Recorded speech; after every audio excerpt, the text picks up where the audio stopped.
Kenapa agama diajarkan al-jannatu tahta aqdamil ummahat? Surga itu berada di bawah telapak kaki ibu. Coba itu contohnya.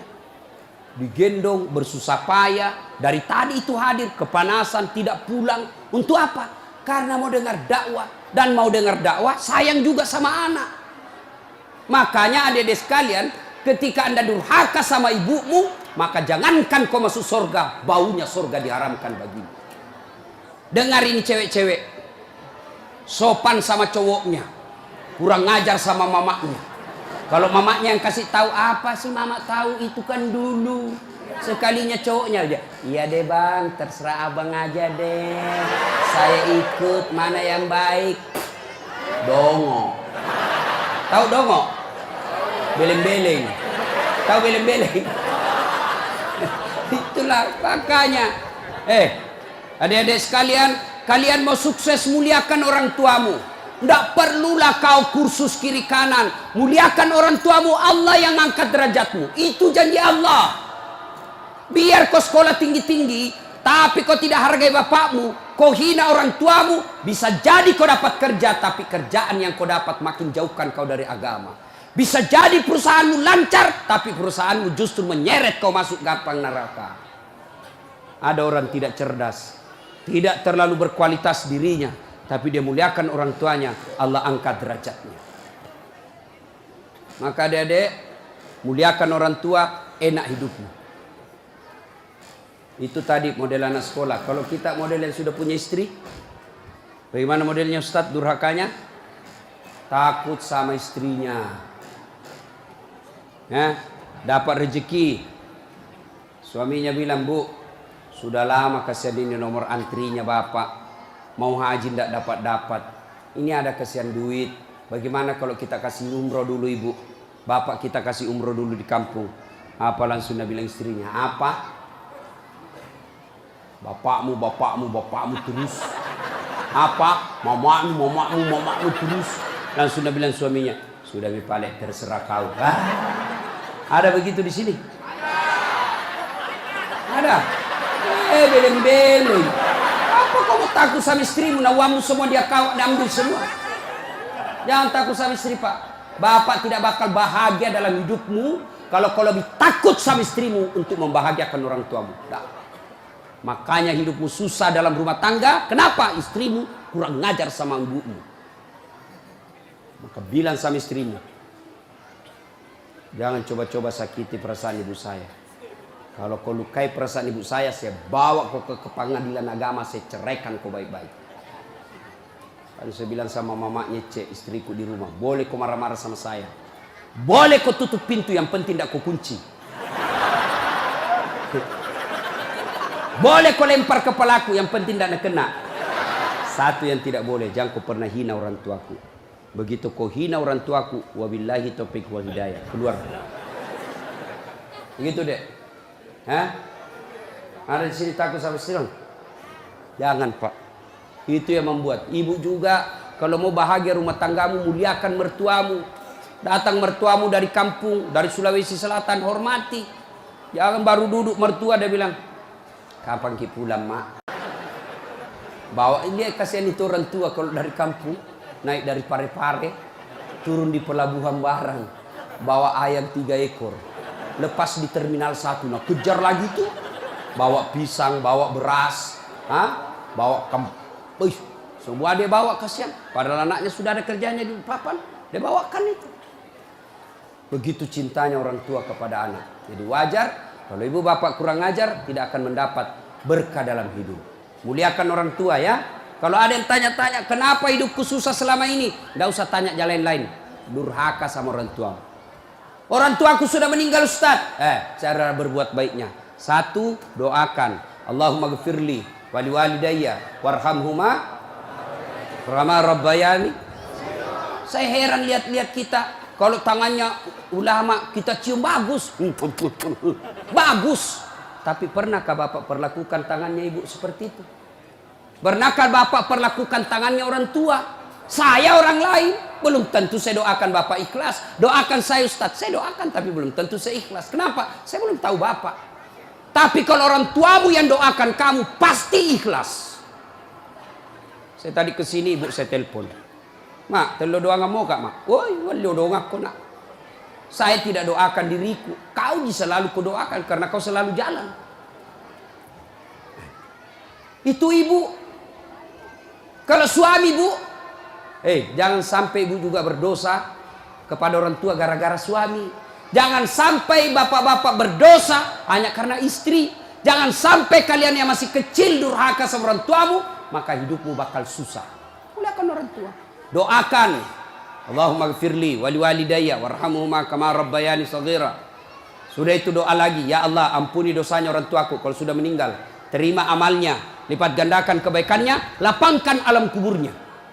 Sudah itu saja. Ada rezeki, sedekah. Ada rezeki, sedekahkan.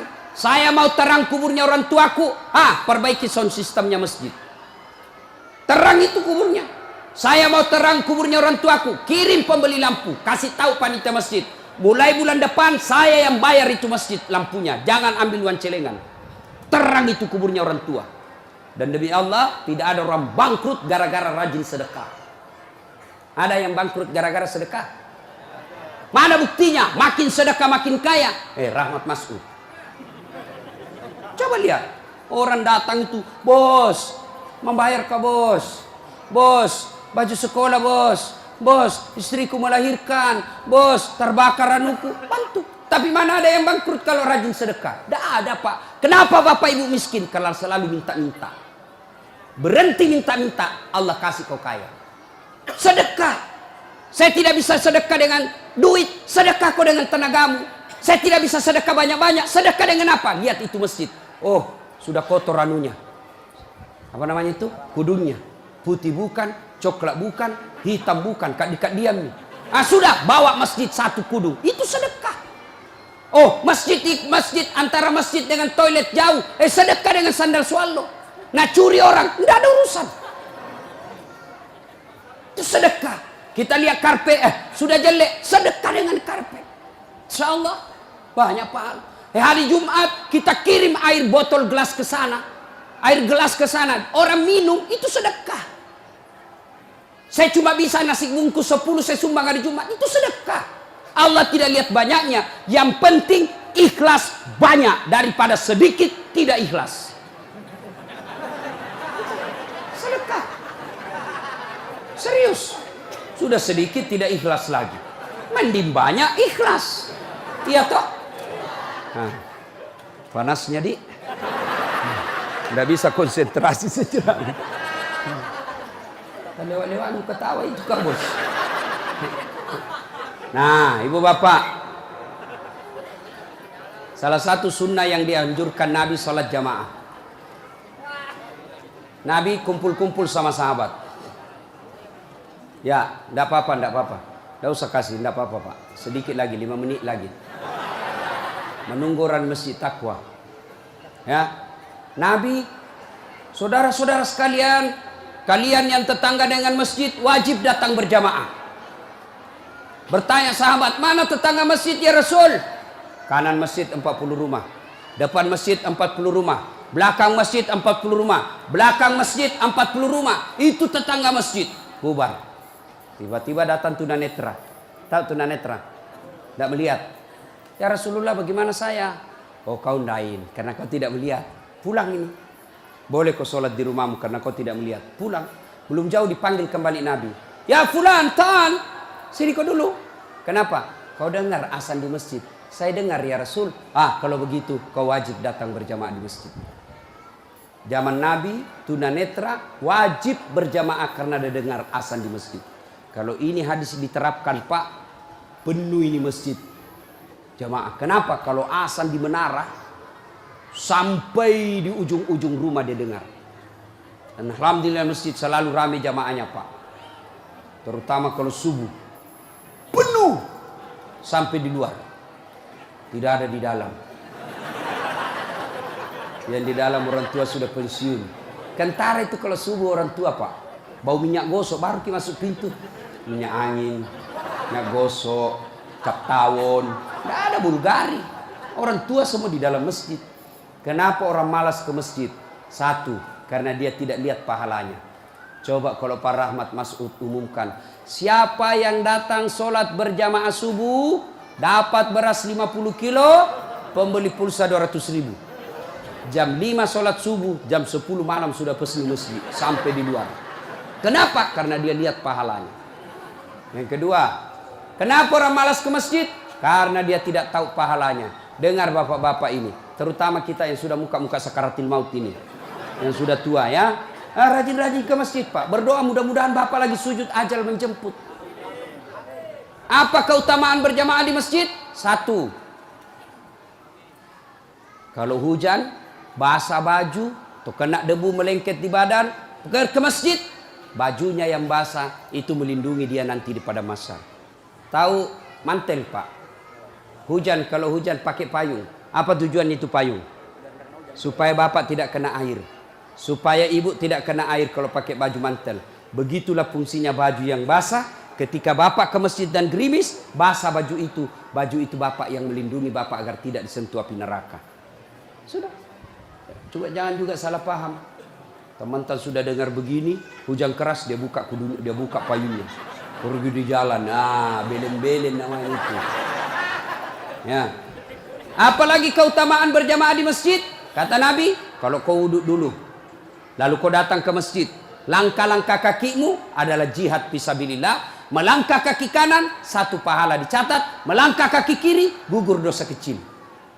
Jadi kalau 300 rumah masjid, dari rumah tak dari masjid, 300 meter kali 2, 600 meter. Berapa langkah kaki itu bapak dapat? Apalagi kalau bapak jalan begini, berapa langkah kaki itu? Iya toh. Apalagi kalau bapak keliling-keliling dulu ke kampung baru. Sampai di sini selesai orang sholat dong. Apalagi keutamaan berjamaah di masjid. Seluruh materi yang kita lewati, pagar, tembok, dinding, aspal, tumbuhan, semua jadi saksi. Dia akan berkata, ya Allah, jangan kau masukkan dia neraka, masukkan dia surga. Saya saksinya. Tanggal 26 November dia datang berjamaah masjid. Saya yang lihat. Itulah sebabnya kalau kita sholat jamaah, kalau kita datang ke masjid, setiap kita sholat sunnah di masjid, 2 rakaat pindah lagi, 2 rakaat pindah lagi. Supaya apa? Tambah banyak saksinya di akhirat kelak. Itulah sebabnya Nabi menganjurkan, kalau kau ke masjid, lain jalan waktu pergi, lain pula jalan waktu pulang. Ini amalkan Pak, amalkan, itu sunnah. Bapak datang masjid dari pintu sana, pulang dari pintu sana. Itu makin banyak saksi di akhirat. Yang keempat, lipat 27 kali. Artinya, sekali bapak sholat di masjid, 27 kali sholat di rumah baru sama pahalanya. Apalagi, kalau di masjid ada disebut doa bersama. Mungkin di rumah bapak susah sholat. Mungkin di rumah banyak godaan. Mungkin di rumah ibu bingung. Ini saya sudah tahiyat atau belum? Ini sudah 2 atau 3? Ini apa? Kalau di masjid aman. Tidak ada kecemasan seperti itu. Nah, itu datang ke masjid. Yang berikutnya, yang membuat orang malas ke masjid. Tadi, yang ketiga, manajemen masjid tidak bagus. Mana manajemen masjid yang tidak bagus? Selalu disimpan saldo kas. Jangan simpan saldo Pak. Dengar ini panitia masjid. Bapak kalau simpan saldo kas di masjid, bapak yang tanggung dosanya, tidak jalan amalnya orang. Saldo kas 80 juta. Jangan simpan. Cari orang yang susah, yang rajin berjamaah. Ada utangnya di bank, bayarkan supaya dia lepas dari kredit. Boleh itu. Baru dia suruh cicil ke masjid. Kalau dia di bank berbunga, makin susah hidupnya. Boleh. Saldo kas 80 juta, kita mau kencing tidak ada air. Kerannya rusak-rusak, simpan, jangan. Berhenti jadi panitia kalau bapak tidak bisa urus masjid. Yang sudah tua mundurlah, kasih anak muda. Ini masjid bukan perusahaan punya. Begitukah di sini? Hah? Jangan marah Pak, siapa suruh kau panggil Kak? Mau kok. Demi Allah Pak, bapak tanggung kalau amalnya orang tidak jalan. Bapak coba kalau itu uang cuma 100.000, tapi diberikan keran, maka selama keran itu berputar, selama itu orang yang punya uang dapat pahala. Tapi kalau dia cuma di bank disimpan, tidak jalan amalnya. Belikan dispenser, belikan kopi. Tidak apa-apa, boleh. Jangan ditulis di masjid, dilarang tidur. Siapa yang larang tidur di masjid? Tidak ada dalilnya. Ayo, Bapak pernah ke Tanah Suci di Madinah? Pernah ke Mekah? Ada tidak ditulis dilarang tidur? Tidak, Pak. Barangkali ada orang tidak bisa tidur di rumahnya, dia datang ke masjid supaya bisa tidur. Itu memang boleh. Yang tidak boleh, ngiler. Maka kalau kau mau tidur di masjid, bawa kau bantal. Kalau tidak bisa, kau gelisah kau di rumahmu. Bertengkar kau sama istrimu. Istrimu ngomel terus. Maka dia bilang, jangan kau pulang. Merdeka. Bodoh itu istri sekarang kalau Nabi bilang sama istrinya, jangan kau pulang. Oh, gembirai. Langsung Nabi bilang pacarnya, sini kau sayang. Di rumahku kau tidur. Kulayani kau dengan baik. Sudah. Jangan ditulis, jangan bawa anak-anak berisik. Bersyukur kalau masih ada anak-anak berisik di masjid. Kalau tidak ada anak-anak berisik di masjid, maka tidak ada lagi nanti yang mau datang di masjid. Kalian juga orang tua, kalau anakmu mau ke masjid, belikan songkok dan baju baru. Anaknya mau pergi, Pak, mau pergi masjid, belikan songkok. Apa dia bilang? Itu nak, songkok na nenek nu kau pakai. Anaknya nomor 7, songkok anak nenek nomor 10. Tak buas si songkok nama buas sih. Berteriak ni temannya, Pak Doja, Pak Doja, Pak Doja. Tidak mau ya anak tak pergi masjid. Hei. Itu pentingnya anak muda jadi pengurus masjid. Karena kalian kalau sudah tua tidak ada yang tahu. Kau juga anak muda, muliakan orang tua. Tempatkan di mana itu orang tua? Tempatkan sebagai penasehat masjid. Jangan masjid dikira dia punya. Ini lembaga, umat yang punya. Kasih karpet yang bagus. Ada saldo kas, jangan simpan Pak, Bapak berdosa. Tidak jalan amalnya orang. Apalagi membuat orang malas ke masjid. Apa? Kadang-kala apa? Sound sistemnya jelek. Begitu kita takbir, Allahu Akbar, langsung story.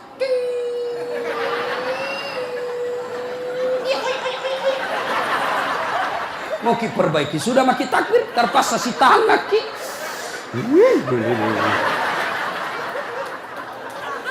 Apalagi membuat orang malas ke masjid. Apa? Kadang-kala muadzin. Jengkel orang dengar muadzin. Orang tua, sudah tua, tidak mau tom mengalah, mundur na wasangiko. Ayah.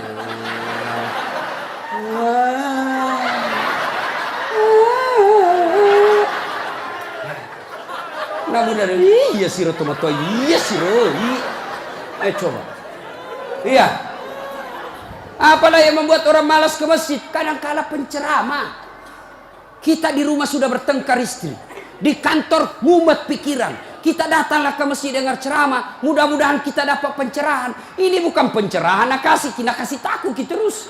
Dibakar pantatmu. Ditusuk. Udah bilang tak boleh.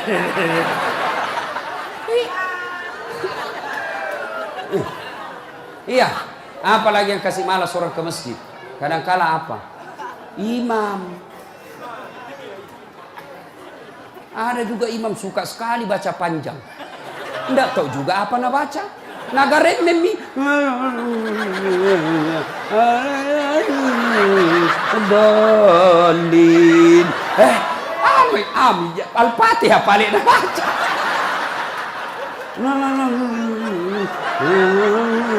Dalin.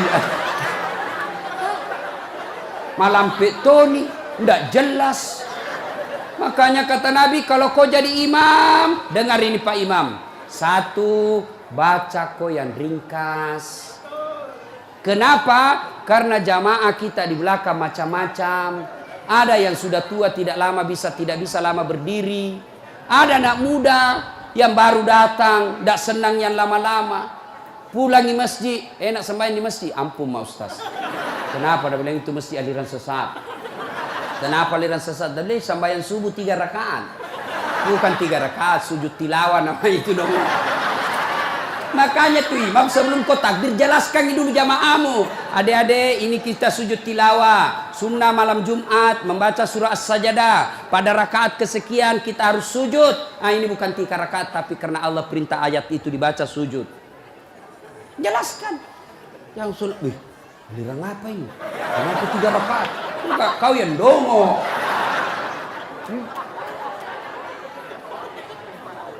Tidak bisa orang lama-lama di belakang, Pak. Mungkin ada orang mati yang ya karena dia tobat usia senja, tidak bisa lama kasih berdiri. Batena musessa, nak naik lagi kepalanya, belum bisa selesai. Nah ulah, malampir lupa. Jatuh lagi, naik udah lagi. Ada barangkali di dalam jamaah Satpol PP yang pakai sepatu baru, lama ku baca, nah lupa simpan baik-baik sepatunya, pasti dia hilang di sepatu. Bapak imam sesat, maka pasti dia tidak khusyuk. Ada barangkali juga ibu-ibu yang sekali kentut sudah makan pete.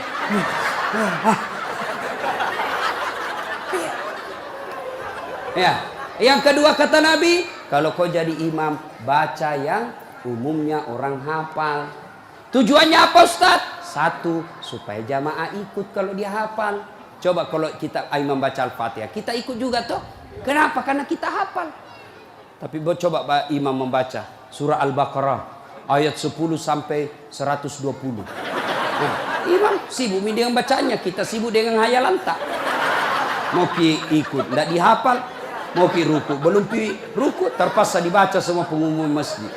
Keadaan keuangan masjid, saldo kas pengeluaran, sumbangan dari haji, dibaca semua. Belum selesai ini, sudah dibaca satu palampang ini, satu ini dibaca lagi Persatuan Guru Republik Indonesia. Belum selesai imam, dibaca lagi bajunya tim sukses. Rahmat Masud, calon wali kota Balikpapan. Semua Pak dibaca. Siapa salah? Imam. Ada ini cerita gini, wallahu alam benar atau tidak. Ada penghafal Quran, dites bacaannya. Nah, kau imam, kau mau dengar bacaan imam lah dia. Dia baca betul yang susah. Hanya dia yang tahu. Tiba-tiba jatuh cicak di kepalanya. Tas silang itu, stres. Orang stres hilang bacaannya. Apa sambungannya ini ayat? Mau ruku, tidak tahu. Apa sambungannya? Tidak ada tuh bisa bantu. Terpaksa Nabi bilang imam, tolong bantu di belakang. Nabi bilang di belakang, saya juga tidak tahu. Tiba-tiba berteriak anak muda. Dia bilang, kalau begitu ya sudah, ya Allahu Akbar. Siapa salah? Siapa salah? Siapa salah? Ini waktuku kuliah ini, kisah nyata. Waktu saya KKN. Belum Pak jadi ustaz waktu itu. Ada temanku, baru kenal ceritanya ini. Pikir sholat di posko. Dia pakai gamis. Baju baju ustaz sih. Bilang, alumni pesantren ini. Imam, dialah imam. Al-Fatihah lancar. Begitu dia baca Al-Kafirun, aku bilang macam apa? Macam apa ini? Wala antum abiduna ma a'bud, wala ana abidum ma abattum, wala antum abiduna ma a'bud, wala ana abidum ma, wala antum abid, wala ana. Jengkel temanku yang anak fakultas sastra. Langsung teriak, Nabi bilang, "Oi, kenapa itu tak putar-putar tidak mau sampai?" Nabi bilang, ini imam, ilmi juga kupikir. Kacau sholat. Siapa salah? Siapa salah? Imam. Ini waktuku SD di kampung, sembahyang asar. Sujud Pak Imam lama sekali. Apa ini imam lama sekali sujud? Tiba-tiba ada temanku nangkat kepalanya, sembahyang asar tuh. Dan tidak ada imam. Ternyata imam keluar dari pintu samping. Kacau sholat bubar, tidak ada imam. Selesai sholat ditanya, Pak Imam, kenapa kau tinggalkan saf? Nabi bilang, kentut kanan. Pak Imam, lain kali kalau Bapak Imam kentut, kasih bangun dulu supaya dilihat kau pergi. Nabi bilang, aku sengaja nak, karena malu kau lihat. Kacau sholat, siapa salah? Siapa salah? Imam. Makanya agama mengajarkan dalam fikih sholat jamaah, hati-hati milih imam. Makmum siapa saja boleh jadi makmum. Mulai orang gila sampai orang sadar boleh jadi makmum. Mulai orang dewasa sampai belum balik boleh jadi makmum. Mulai orang cerdas sampai orang blow on boleh jadi makmum. Imam tidak boleh. Hati-hati. Kenapa? Salah imam kacau sapi. Maka hati-hati. Kalau salah imam bubar jamaahmu. Perlu ini perlu. Dia tanya, Ustadz bagaimana kalau perempuan? Boleh ibu perempuan ke masjid, tapi tidak dianjurkan. Tapi kalau mau ke masjid, jangan dilarang kata Nabi. Kenapa perempuan dulu tidak dianjurkan ke masjid? Karena dulu tidak aman.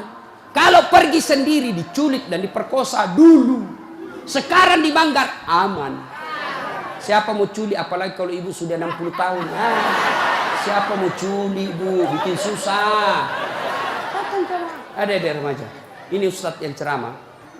Tidak pernah saya pondok pak. Tidak pernah saya sekolah pondok.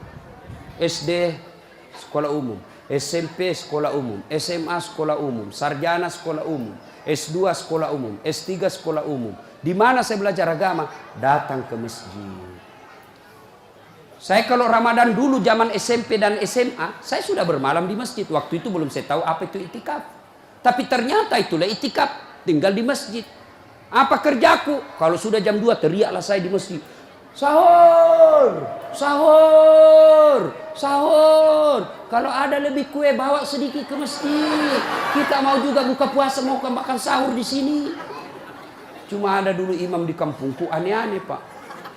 Berteriak ini bilang jangan pak, jangan pak. Orang kaget semua. Siapa yang pukul Pak Doja? Oh lari semua orang ke masjid. Jangan pak. Ternyata jam 4.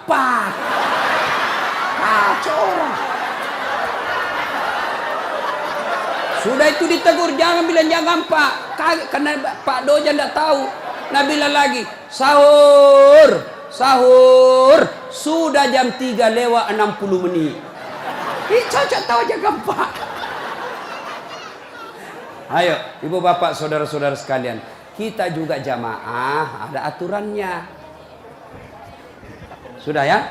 Nah, karena sudah waktu, dari tadi saya tunggu, alhamdulillah. Kalau masih mau dengar ceramah, kita pergi rame-rame ke Masjid Taqwa. Kan tidak dibayar gitu. Nah, kita sama-sama lah ke sana. Ini saja tausiah kita, mudah-mudahan ada manfaat.